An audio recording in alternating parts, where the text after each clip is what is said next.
بسم الله الرحمن الرحيم.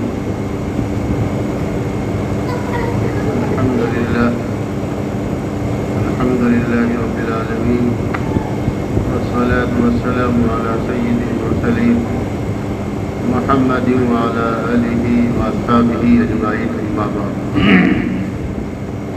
أعوذ بالله من الشيطان الرجيم. بسم الله الرحمن الرحيم. يا أيها الذين آمنوا اتقوا الله حق تقاته ولا تموتن إلا وأنتم مسلمون. محترم بزرگوں، اس وقت میں کوئی بیان بات تقریر کرنے کا نہ وقت ہے نہ اس کی ضرورت ہے، اس لیے کہ سنتے سنتے تو ہم سن ہو گئے. اس لیے بیانات وغیرہ کی نہ سننے کی ضرورت ہے نہ سنانے کی ضرورت ہے، بلکہ دوستو اس وقت تو عمل کی ضرورت ہے.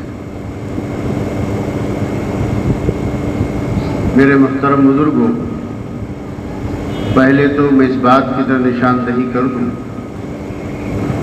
کہ آپ حضرات بیٹھے رہے، آپ کو بیٹھنے کی زحمت اٹھانی پڑی، اور میں جس کو کہا کرتے ہیں کہ گوندے منہ سیدھا الٹا کھڑا ہو رہا تھا، بیٹھ رہا تھا.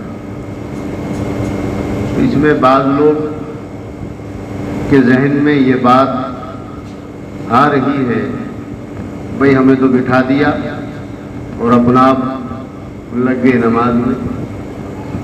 نہیں دوستو، ایسی بات نہیں. یہ چیز میں آپ کو ہی بتلاتا چلوں، اس کی نشاندہی کرتا چلوں. دیکھو، اللہ وحدہ لا شریک نے اپنے لاڈلے پیغمبر کی امت کو جتنا نوازا ہے، ساری امتوں کو مل کر بھی اتنا نہیں. معمولی عمل کرا کر اللہ نے اس کو جو دولت عطا فرمائی ہے، وہ کسی بھی امت کو ایسی دولت نہیں ہے. دوستو، یہ عمل جو اللہ مجھ سے کراتا ہے، یہ عمل تو بہت چھوٹا، لیکن ثواب سنیے اس کا. یہ 6 رکعت اوابین کی کہلاتی ہے. 6 رکعت اوابین کی کہلاتی ہے، اور 6 رکعت میں مشکل سے 12 منٹ لگتے بھی ہیں، اس سے زیادہ لگتے بھی نہیں. اس لیے اور آپ کی وجہ سے شاید آج اور کم لگی ہوں. مجھے احساس ہوا کہ بھئی آپ حضرات بیٹھے ہوئے ہیں، اس لیے اور ذرا جلدی کر لیں. یہ ہے کیا؟ یہ ہے تو 6 رکعت. میں نے جیسا کہا کہ 10 سے 12 منٹ کم بھی لگا سکتا ہے کوئی آدمی، زیادہ بھی لگا سکتا ہے، لیکن دوستو ثواب اس کا اللہ تبارک و تعالی نے کتنا بڑا عطا کر رکھا ہے. اس کو انسان جب تنہائی میں بیٹھ کر سوچے گا تو اس کو پتہ چلے گا کہ اللہ کی نوازنے کی انتہا ہے. 6 رکعت نماز پڑھنے پر اللہ وحدہ لا شریک 12 سال کی عبادت کا ثواب عطا فرماتا ہے. 6 رکعت پڑھنے پر 12 سال کی عبادت کرنے کا ثواب عطا فرماتا ہے. اور 12 سال کی عبادت بھی کیسی جانتے ہو؟ 12 سال کی عبادت بھی ایسی کہ پل جھپکنے کے برابر بھی اس میں اللہ کی نافرمانی نہیں ہوئی. مکمل 12 برس تک وہ گویا عبادت میں اس کا شمار ہوگا، ہر سیکنڈ شمار ہوگا. سوچیے اللہ کے نوازنے کی انتہا ہے. معمولی وقت گزاری پر، معمولی وقت لگانے پر اللہ اتنا بڑا ثواب عطا فرما رہا ہے. تو اس لیے دوستو، اس کی عادت ہر مسلمان کو اپنانی چاہیے. اور جب عادت بن جاتی ہے پھر آدمی سفر میں بھی سوچتا ہے کہ نہ چھوٹے تو اچھا ہے. لیکن دوستو ثواب کی طرح نظر کریں گے تو پھر انشاءاللہ آپ کے لیے آسان ہے. کوئی عبادت ایسی نہیں ہے جس پر اللہ تعالیٰ اس امت کو نہ نوازا۔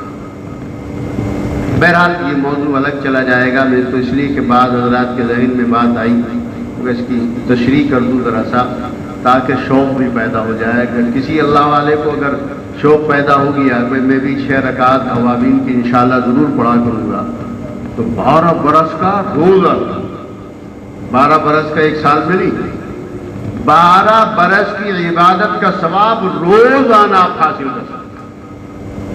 سوچیے ذرا سا کتنی بڑی اللہ کی نوازنے کی بات ہے۔ بہرحال دوستو، میں نے جیسا کہ کہا کہ اس وقت سننے سنانے کا وقت نہیں بلکہ عمل کا وقت ہے۔ اور دوستو، اس وقت جو دنیا کے حالات، اس وقت پوری دنیا کے مسلمانوں پر جو گزر رہی ہے، وہ کسی سے ڈھکی چھپی نہیں، اسی لیے کہ پوری دنیا آج ایک گاؤں بنی۔ دنیا کے کسی بھی کونے میں کوئی کام ہوتا ہے پتہ چل جاتا ہے، جیسے گاؤں میں کوئی کام ہو تو پورے گاؤں والوں کو پتہ چل جاتا ہے، تو وہ حال آج پوری دنیا کا۔ تو ایسے حالات میں ہمیں کیا کرنا، یہ سننے کے لیے، ایسے حالات میں ہمیں اور آپ کو کیا کرنا۔ دیکھو، میں آپ کو ذرا سا پیچھے لے چلتا ہوں، اسی لیے آپ حضرات سے گزارش ہے کہ بیان بعض تقریر کے انداز میں سمجھنے کی کوشش نہ کریں، بلکہ یہ تو آپ حضرات یہ سمجھ کر کہ ہمیں ہمارا چھوٹا بھائی کچھ بات بتلا رہا ہے، اسی انداز میں سمجھنے کی کوشش کریں اور پھر دیکھیں غور کریں کیا کہیں گے۔ ذرا پیچھے چلتے ہیں۔ جس وقت ہندوستان پر انگریزوں کا مکمل قبضہ ہو گیا اور مسلمان ظلم کی چکی میں پسنے لگے اور مسلمانوں پر مذہب پر عمل کرنا مشکل کر دیا گیا، مسلمانوں کو سڑکوں پر گلیوں میں نکلنا مشکل ہو گیا، ہمارے علماء کرام کو پھانسی کے تختے پر چڑھایا جانے لگا، ان کا قتل عام گویا ایک طرح سے جائز سمجھا جانے لگا، جس میں آپ نے پڑھی ہوگی تاریخ یا سنی ہوگی کہ 52,000 علماء کرام کو پھانسی دی گئی، اسی لیے کوئی درخت ایسا نہیں تھا جس پر کسی عالم کی لاش نہ ٹکی، ایسے حالات بنائے۔ کیوں؟ عالموں کے ساتھ معاملہ کیا تھا؟ اس لیے کہ علماء ہی اس وقت میں انگریز کی مخالفت کر رہے تھے، ہماری عوام اس وقت میں تماشا دیکھ رہی ہے، یہ بھی سمجھنے کی ضرورت ہے۔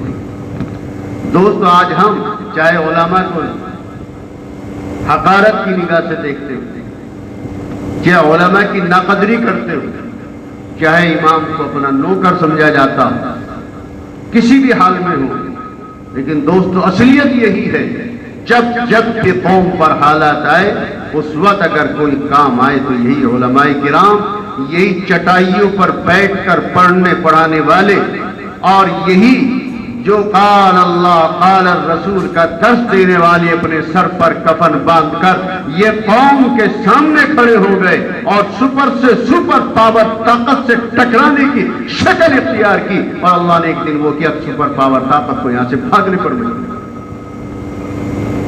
یہ المیہ ہے۔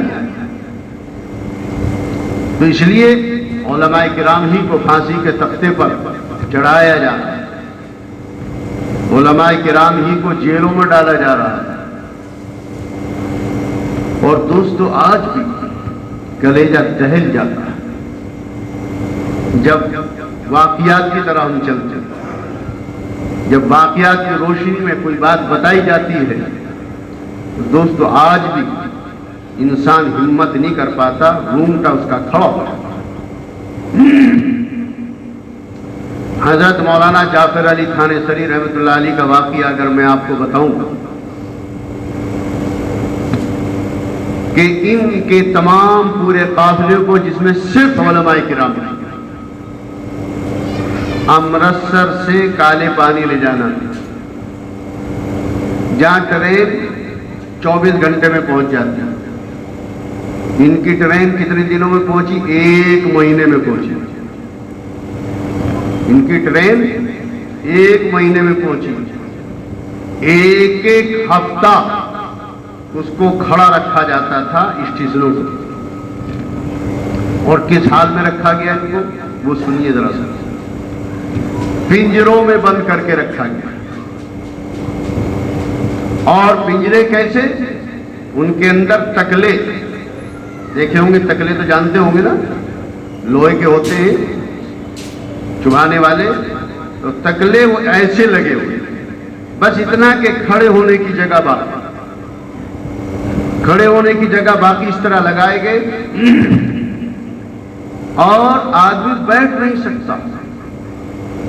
جب بیٹھنے میں تو آدمی کو جگہ زیادہ چاہیے، کھڑے ہونے میں جگہ کم چاہیے، بیٹھنے تکلے لگتے ہیں۔ سوچیے ذرا سا، غور کیجیے ہمارے علماء پر کیسی کیسی مصیبتیں آئی، اور آدمی مجبور سب سے زیادہ اگر ہوتا تو نیند سے ہوتا۔ نیند آتی ہوگی اس وقت کیا حال ہوتا۔ نیند آئی، ذرا سا جھٹکا لگا، ادھر ہوئے تو تکلا ادھر سے چبھا، خون کے پھوارے چلے۔ سوچیے میرے دوستوں کے اس وقت کیا حالت گزرتی ہوگی ان لوگ۔ نیند سے انسان مجبور ہوتا، لیکن اس کے باوجود ایسی حالت میں انہوں نے کھڑے کھڑے گزار دیا 1 مہینہ۔ اور پھر جب کالے پانی لے جایا گیا تو مقدمہ ان پر چلایا، اور ان حضرات کو پھانسی کا حکم ہو گیا۔ اس کے بیچ میں بھی کچھ واقعات ہیں، لیکن ان کو نہیں بتاؤں گا۔ بہرحال جب پھانسی کا وقت قریب آیا تو انگریز شاطر بہت تھا، چالاک بہت تھا، وہ آتا ہے ان کے پاس اور آ کر کہتا ہے، مولوی جی آپ کو کل پھانسی ہوگی، کیا آپ کی کوئی آخری تمنا ہے؟ دوستو اگر پوچھئے کوئی بھی انسان ہو ایسے وقت میں کیا کہے گا؟ کہا کہ میں اپنے بچوں سے مل لوں، ذرا سا ان کو کچھ بات بتا دوں، یہی کہے گا۔ اور یہ شاطر بدماش انگریز بھی یوں چاہ رہا تھا کہ وہ یہ کہیں کہ میں اپنے بچوں سے ملنا چاہتا ہوں، مگر مولانا جعفر علی تھانیسری رحمۃ اللہ علیہ جو بات کہی وہ نوٹ کرنے کے قابل ہے۔ یہ فرمایا ہاں تمنا ہے، خوش ہوا، بتائیے بتائیے وہ تمنا آپ کی پوری کی جائے گی۔ کہا کہ میری تمنا یہ ہے میرا ملک آزاد کر دیا جائے اور تم لوگ ہمارے ملک کو چھوڑ کر اپنے ملک کو۔ فوراً چلا کر کہتا ہے نہیں مولوی میں نہیں یہ سننا چاہتا، میں سننا چاہتا ہوں، اگر گھر والوں سے ملنے کی تمنا تو میں گھر والوں کو پاس میں لے کر چلتا ہوں۔ کہا گھر والوں تو مجھے کوئی تمنا نہیں، ہم جس کام کے لیے قربانیاں دے رہے ہیں مجھے وہی چاہیے، ہم ملک کے لیے قربانیاں دے رہے ہیں، ہمیں ملک آزاد چاہیے۔ تو یہ کہتے ہیں کتنا بڑا دل ٹوٹتا تھا اس عالم ربانی، یہ شاطر تھا، اور یہاں سے چلا کر چلا گیا۔ سوچا چلو اس کو ملنے کی تمنا نہیں، اس کے بچوں کو تو ملنے کی تمنا ہوگی۔ آہا میرے دوستو، گھر جاتا ہے اس کے، اور گھر جا کر بچوں سے جو کہتا ہے کہ کل کو تمہارے باپ کو پھانسی دے دی جائے گی، کیا تمہیں اپنے باپ سے ملنے کی تمنا ہے؟ دوستو ذرا یہاں ٹھنڈی طبیعت سے سوچو، کون اولاد ایسی ہے جس کو پتہ چل جائے کل تمہارا باپ دنیا میں نہیں رہے گا اور اس سے وہ یوں کہتے کہ نہیں مجھے ملنے کی تمنا نہیں؟ یقیناً اولاد نے یہ کہا ہاں ہم اپنے باپ سے ملنا چاہتے ہیں۔ بیوی سے پوچھتا ہے، کہا تمہارا شوہر کل دنیا میں نہیں رہے گا، کیا ملنے کی تمنا ہے؟ انہوں نے کہا بالکل ملنے کی تمنا۔ فوراً ان کو گاڑی میں ڈالا، سرکاری جپسیاں ہوتی تھی اس وقت فوج کے پاس میں، وہی سرکاری جپسی میں ان کو بھرا اور بھر کر لایا اور پردے کے پیچھے کھڑا ہو کر پردہ ٹانگ کر وہاں پہلے سے اب یوں کہتا ہے مولوی جی آپ کو تمنا نہیں تھی بچوں سے ملنے کی لیکن آپ کے بچوں کو ملنے کی تمنا. اب سوچئے قسم خدا کی ہمارے علماء نے کتنی کیسی قربانیاں دی ہے اس ملک کو آزادی کے لیے. یوں فرمایا اور شاطر اور لٹیرے انگریز ظالم اور جابر کان کھول کر سن لے مجھے اب بھی اولاد سے ملنے کی تمنا نہیں ہے اور بیوی سے ملنے کی تمنا نہیں ہے. اس بیوی سے اور اولاد سے قسم خدا کی عرش کے میدان میں ملوں گا میں یہاں دنیا میں اس غلام ملک کے اندر غلامی کی حالت کے اندر میں اپنی اولاد سے ملنا نہیں چاہتا. سوچیے ذرا سا اور کیجیے کیسے دل گھٹنے والے لوگ. میں نے بتایا نا آج کلیجہ بہت کو آتا ہے ایسے واقعات سنانے کا. تو میرے دوستو یہ آزادی تشتری میں رکھ کر پیش نہیں کی گئی. ہمارے علماء کرام نے کتنی بڑی قربانیاں دی تو یہ ملک آتا. تو بہرحال میں بتلا رہا تھا کہ جب ظلم و ستم میں مکمل ہمیں پیسا گیا ہمارے علماء کرام کو جیلوں میں ڈالا گیا تو حضرت شیخ الہند رحمۃ اللہ علیہ مالٹا کی جیل سے باہر آئے اور باہر آنے کا بہت سارے علماء کرام بہت سارے شاگردان رشید ان کے موجود ہیں. بڑے بڑے محدث اپنی جگہوں پر اور بڑے بڑے قابل اساتذہ شیخ الحدیث مفسر مفکر موجود ہیں اور فرماتے سنو ہمیں 100 سال ہو گئے انگریز سے لڑتے ہوئے انگریز کا مقابلہ کرتے ہوئے 100 سال ہو گئے ہمیں کامیابی نہیں مل رہی. کہا جیل میں جانے کے بعد مجھے اس کے اسباب پر غور کرنے کا موقع ملا کہ ہمیں ناکامی کا منہ کیوں دیکھنا پڑا. لہذا مجھے دونوں اسباب اللہ نے بتا دیا. اللہ نے القاء کر دیے دونوں اسباب. ناکامی کے جو سبب ہیں وہ 2 ہیں اور دونوں کا القاء کر دیا گیا میرے دل کو. فرمایا سب سے پہلا سبب جو ہے قرآن سے دوری کا. سب سے پہلا سبب قرآن سے دوری کا. ہماری قوم ایمان والا ہو کر قرآن سے دوری اختیار کی. قرآن کو پڑھنا نہیں چاہتا قرآن سے دوری بنائے ہوئے. پتہ ہی چلا کہ اگر قرآن سے یہ امت محمدیہ کے لوگ نہیں جڑیں گے ظاہری اسباب کتنے بھی اختیار کر لیں کامیابی نہیں ملے گی. اللہ نے عزت جو رکھی ہے قرآن سے جڑنے میں. اس لیے کہ قرآن پاک سے بڑی دولت دنیا کے اندر نہ آج سے پہلے تھی نہ آج ہے نہ کبھی ہو سکتی. لیکن ساری امتوں کو اللہ تعالیٰ نے کتاب اللہ عطا فرمائی اور اس امت محمدیہ کو کلام اللہ عطا فرمائی. اس سے پچھلی امتوں کو کتابیں دی گئی اور یہاں اللہ نے اپنا کلام عطا فرمایا. کتنی بڑی دولت. اس کی ناقدری کی جائے گی تو اللہ تعالیٰ عزت سے نہیں نوازے. اور دوستو دوسری بات جو ارشاد فرمائی وہ بھی بہت عجیب ہے. کا دوسرا سبب جو مجھے القاء ہوا مسلمانوں کا اختلاف مسلمانوں کا انتشار مسلمانوں کا آپس میں پڑ جانا. یہ القاء جب تک مسلمانوں میں انتشار رہے گا جب تک مسلمانوں میں اختلاف رہے گا ہمیں کامیابی نہیں مل سکتی. اور دوستو حقیقت بھی ہے. اسی چیز کو ذرا سا سمجھ لیں اور غور کر لیں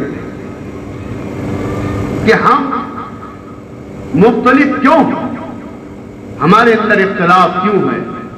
ہمارا قرآن ہے ہمارا رسول ہے ہماری حدیث ہے ہمارا ایمان ہے اور ہمارے احکامات ایک ہمارے مسائل ایک. پھر بھی آخر کیوں ہم مختلف ہیں اس سمجھ میں بات بات. تو اس لیے میرے بھائیوں ہمیں منتشر نہیں ہونا چاہیے. ہمیں اتفاق و اتحاد سے رکھنا چاہیے. اور اس کی مثال ملتی ہے حضرات صحابہ کرام رضوان اللہ تعالی علیہم اجمعین کے زمانے میں، کہ حضرات صحابہ کرام کو اللہ نے اگر عزت سے مالا مال کیا، حضرات صحابہ کرام رضوان اللہ تعالی علیہم اجمعین کو اگر اللہ تبارک و تعالی نے باطنی طاقت عطا فرمائی ہے، تو جانتے ہو کیسے طاقت ملی؟ ان کا اتفاق دیکھیے اور سنیے اور پھر اس کو دھنیے اور پھر دیکھیے ہمارے اندر کیسا ہے۔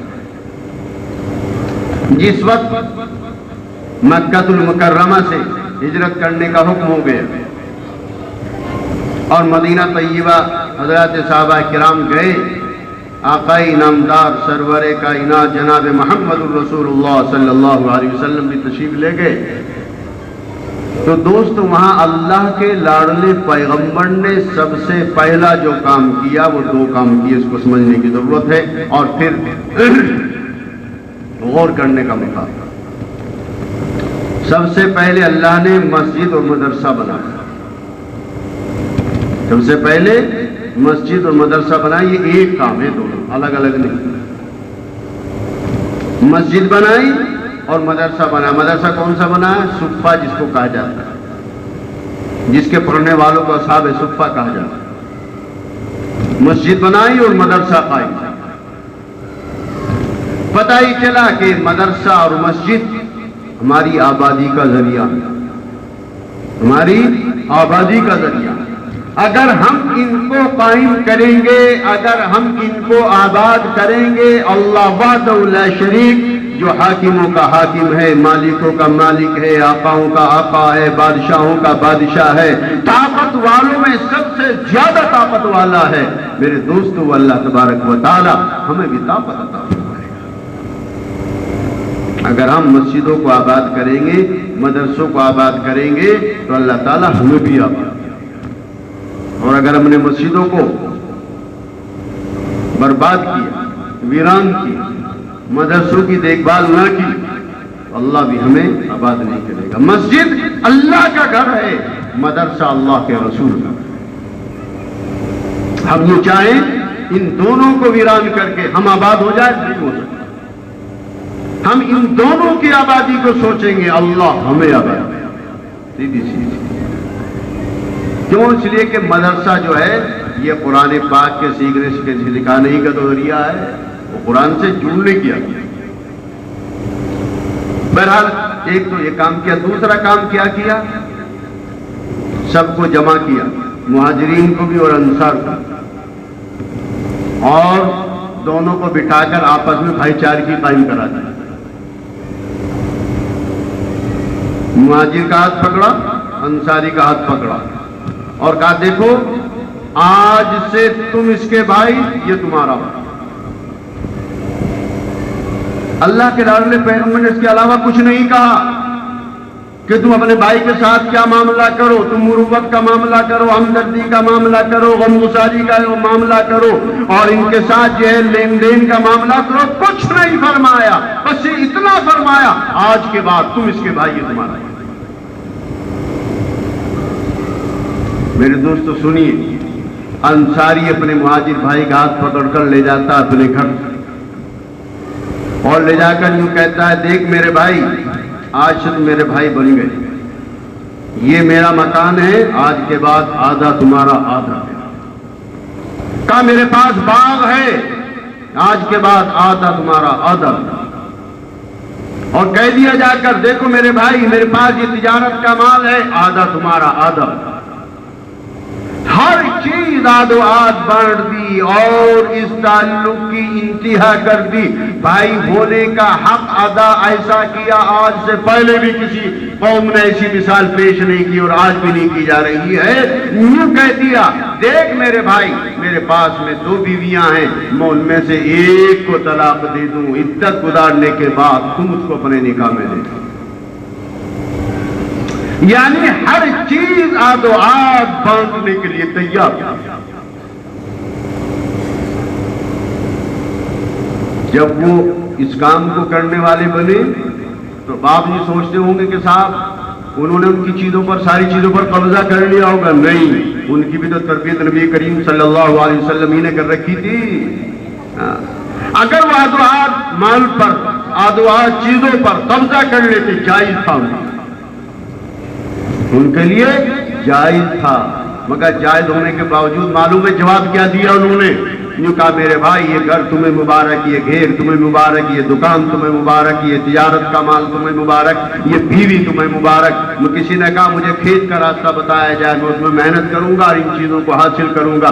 کسی نے کہا مجھے تجارت کی منڈی بتائی جائے، میں وہاں پر جاؤں گا اور اپنے ہاتھوں سے کماؤں گا۔ کسی نے کہا مجھے فلاں طریقہ بتایا جائے، فلاں راستہ بتایا جائے۔ راستے تو معلوم کیے، مگر جائز ہونے کے باوجود ان کے کسی مال پر، ان کی کسی چیز پر قبضہ کرنے کے لیے تیار نہیں ہوئے۔ یہ تھا حضرات صحابہ کرام رضوان اللہ تعالی علیہم اجمعین کا عمل۔ میرے محترم بزرگوں، ایک جانب تو یہ عمل ہے آج و آج چیزوں کو بانٹنے کے لیے تیار، اور دوسرا فریق یہ کہہ رہا ہے نہیں میرے بھائی یہ تمام چیزیں تمہیں مبارک ہو، ہم راستے تو معلوم کریں گے، طریقے تو معلوم کریں گے، مگر ان چیزوں پر قبضہ نہیں کریں گے۔ ایسا ماحول بنایا، اللہ نے اب ان کے اندر پاور پیدا فرمایا اور پھر پوری دنیا پر چھا گیا۔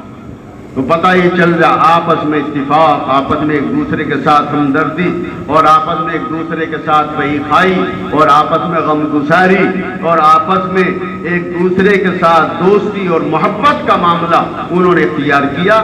اللہ نے اسی محبت کے صلے میں ان کو پوری دنیا پر حاوی کیا۔ تو میرے دوستو، وہی حضرت شیخ الہند رحمۃ اللہ علیہ فرما کہ ہمیں آپس کے انتشار کی وجہ سے ناکامی کا منہ دیکھنا پڑا، لہذا آپس کا انتشار مکنا ختم کرے۔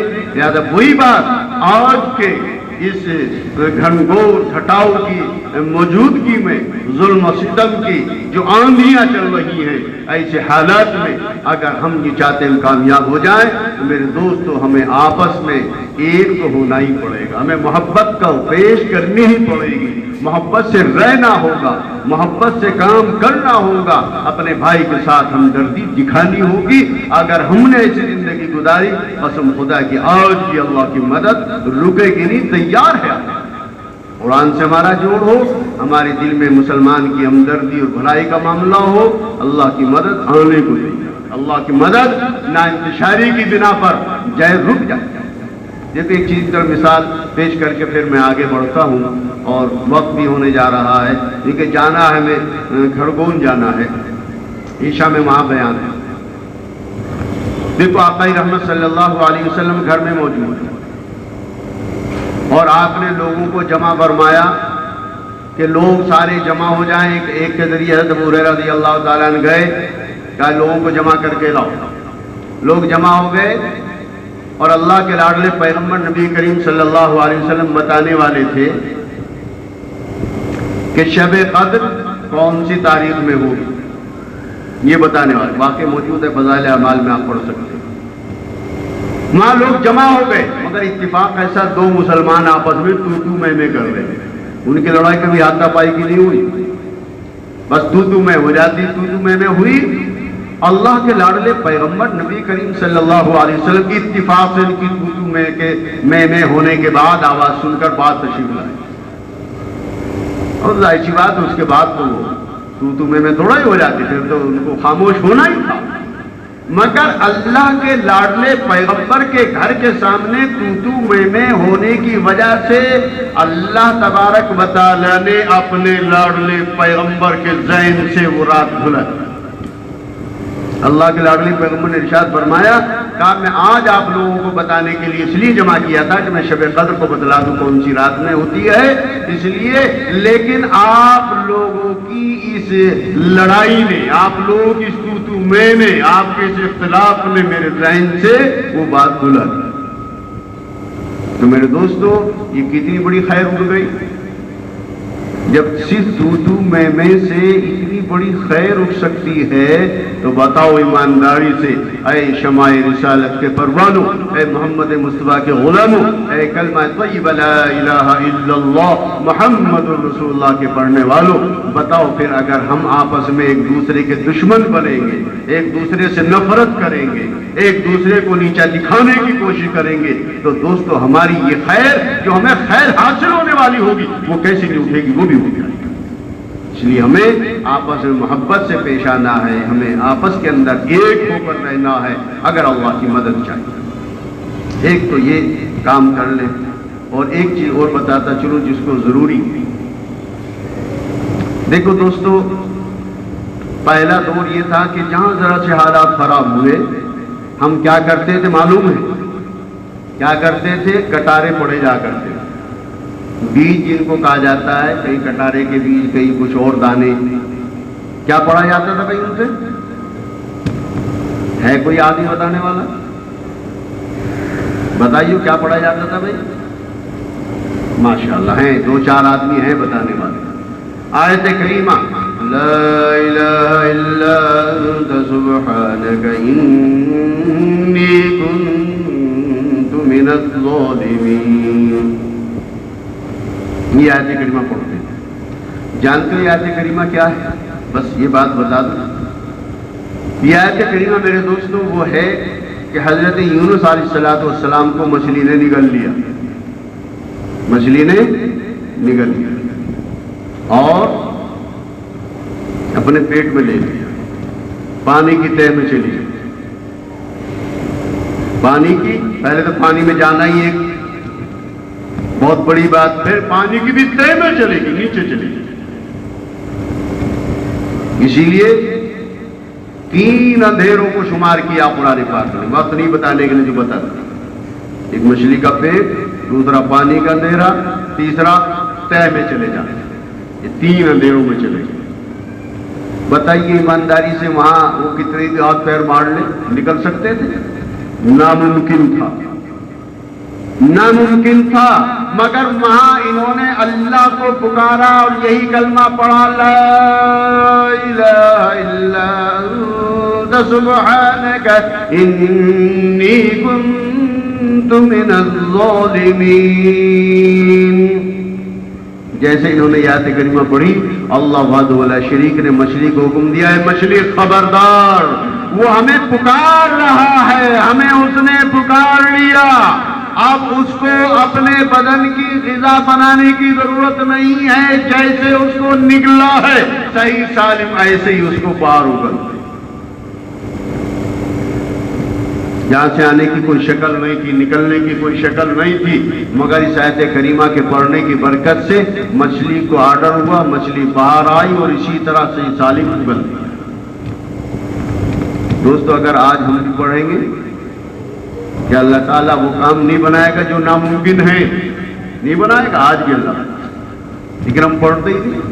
اور اس میں کتنا ٹائم لگتا ہے؟ اتنے نمازیوں میں مشکل سے 5 منٹ لگیں گے۔ 4444 دفعہ پڑھنا ایک مجلس میں ضروری ہوتا ہے، تو اتنے بیج لا کر رکھ لیں کٹارے کے کہیں کے بھی، اگر اتنا بڑا مجمع پڑے گا تو انشاءاللہ 5 منٹ سے زیادہ نہیں لگے گا۔ کریں گے انشاءاللہ عمل؟ نہیں کریں گے؟ ہاتھ اٹھائیے، کون کون کرے گا؟ کب سے پڑھیں گے؟ ماشاءاللہ امام صاحب نے تو کہا آج سے، لیکن یہ کہہ رہے ہوں کہ اللہ بھائی آج سے کہاں پڑھ لیں گے، آج تم نے باندھ کے بٹھا دیا ہمیں۔ نہیں میرے دوستوں سے پڑھو، ایک کام تو یہ کر لیں، دوسرا کام کیا ہے؟ قنوت نازلہ کا۔ قنوت نازلہ کا یہ اثر ہے دوستو، جب بھی یہ پڑھی گئی اللہ تعالیٰ نے ان بے ایمانوں کے اندر پھوٹ پیدا ہے، یاد رکھیں یہ اس کا اثر، اور مسلمانوں کی مدد کی ہے، اور یہ 2 کام چاہیے، ان میں اللہ تعالیٰ فتول پیدا کر دے اور مسلمانوں کے اندر کامیابی دے دے، تو یہی تو 2 چیزیں ہیں۔ تو قنوت نازلہ میں کتنا وقت لگتا ہے؟